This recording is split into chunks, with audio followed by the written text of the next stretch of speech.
જામનગર જિલ્લા પંચાયતમાં સત્તાના નવા ચહેરાઓ સામે આવ્યા છે, ત્યારે ભાજપે પ્રમુખથી લઈને કારોબારી સમિતિના ચેરમેન સુધીના મહત્વના હોદ્દાઓની જાહેરાત કરી છે.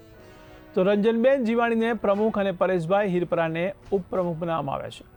તો જાહેરાત બાદ ભાજપ કાર્યકરોમાં ઉજવણીનો માહોલ જોવા મળ્યો, જ્યારે કારોબારી સમિતિના ચેરમેન તરીકે સુનિલ રાઠોડ, શાસક પક્ષના નેતા તરીકે પ્રદ્યુમનસિંહ ઝાલા અને દંડક તરીકે કલ્પેશ માલાણીની પસંદગી કરવામાં આવી છે.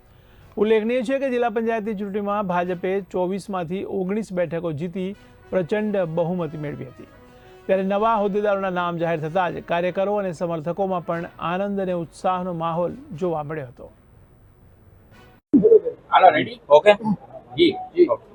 નમસ્કાર. સૌ પ્રથમ તો જામનગર જિલ્લા પંચાયતના પ્રમુખ તરીકે મારા પર વિશ્વાસ મૂકવા બદલ હું આપણા દેશના યશસ્વી વડાપ્રધાન શ્રી નરેન્દ્ર મોદી, ગૃહમંત્રી શ્રી અમિતભાઈ શાહ, શ્રી નીતિન નવીનજી, ગુજરાતના યશસ્વી મુખ્યમંત્રી આદરણીય શ્રી ભૂપેન્દ્ર પટેલ સાહેબ, આપણા પ્રદેશ સંગઠનના પ્રમુખ શ્રી જગદીશભાઈ પંચાલ સાહેબ, પ્રદેશ સંગઠનના મહામંત્રી રત્નાકર સાહેબ અને જામનગર જિલ્લાના સંગઠનના પ્રમુખ શ્રી વિનુભાઈ ભંડેરી, પૂર્વે પ્રદેશ સંગઠનના પ્રમુખ આર.સી. ફળદુ તથા તમામ સંગઠનોના હૃદયપૂર્વક આભાર માનું છું.